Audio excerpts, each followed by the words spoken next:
CFB Cold Lake made their way to the top of the world. 4-Wing had a squadron down in the States taking part in a training exercise where they set a record. Clayton Brown has more. 4-Wing's 409 Tactical Fighter Squadron has ventured into uncharted air. The squadron recently got back from Eglin Air Force Base in Florida. They were taking part in a training program called Combat Hammer. We get to go down and do evaluations of our weapon systems using their expertise to let us know how effective our training is, our capability to build our bombs up, load the bombs, fly the missions, drop them, and then obviously in the end find out if they were successful in hitting their target.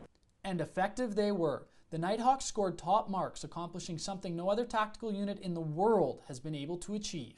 We dropped 18 laser-guided bombs, and out of the 18 laser-guided bombs that we dropped, all hit their target, which is impressive, as enough as it is, especially when you consider that in general weapons have about a 70% success rate. 12 of the bombs were dropped on moving targets, making the 100% success even more impressive. Lieutenant Colonel Eric Kenny feels that says big things about CFB Cold Lake. It obviously says a lot to the skills and training that we have here of all our folks, everywhere from the support to the maintenance to bomb buildup. And the achievement has the Nighthawks beaming with pride. It was a very proud moment, not only as a member of 409 Tactical Fighter Squadron, but also as a Canadian, to be there to listen to the commander of the unit talk about how impressed he was with the performance of a Canadian fighter unit. At CFB Cold Lake, Clayton Brown, Newcap News. Workers at Canada Post are gearing up for this year's busy holiday season and are already tackling the cold weather that comes with it.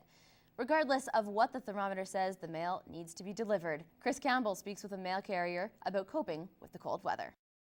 Canada Post employee Suzanne Phipps is nearing her 25th year delivering mail in Lloydminster, and that means she's prepared to endure her 25th winter.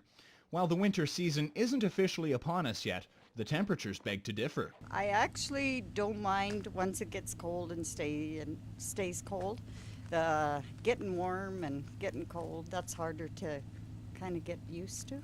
On average, Suzanne is used to walking 10 kilometers a day with over 600 stops on her daily route. She says she prefers the snow over the rain, and with very low, high temperatures in the forecast, she offers your standard advice to keep warm while outside. Dress in layers, yeah, and I always try and make sure my head's warm. If your head's warm, the rest of you stays warm. To make a mail carrier's job a bit easier in the winter, there is a city bylaw in place that requires all homeowners to clear the public sidewalk in front of their property, along with their own sidewalk leading to the front of their house. A lot of people I don't think know that, and a lot of people, they don't use their front steps and stuff, so I think they kind of forget about it sometimes. As we approach Canada Post's busy holiday season and the long wintry months ahead, remember to keep the sidewalks clear and, much like Suzanne Phipps, bundle up.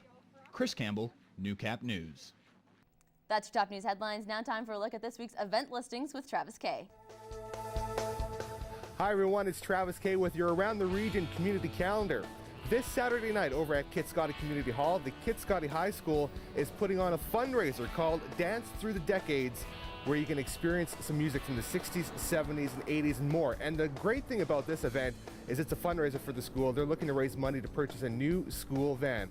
This Saturday night at the Heinsberg Community Hall, they're having a little country jamboree dance as well. Things get underway with a mid-evening lunch included at 7:30. Tickets only $8 and you can get them at the door. So beat the winter blues a little early on and have a fun Saturday night over at the Heinsberg Community Hall. It certainly feels a lot like Christmas, and this Monday over at the Centennial Civic Center, it'll look a lot like Christmas with the Festival of Trees. Doors open at 6:30 and you can get your tickets right now by visiting the Bar Colony Heritage Center or by calling the number on your screen. And the Southridge Community Church is having a little bit of a musical theater starting on December the 9th through December 13th at 7:30 p.m. nightly. It's called The Gift, and admission to that is entirely free. And that is your Around the Region community events calendar. I'm Travis Kay. Coming up, getting in the Christmas spirit, we'll take you to the Maidstone Festival of Trees to celebrate the season.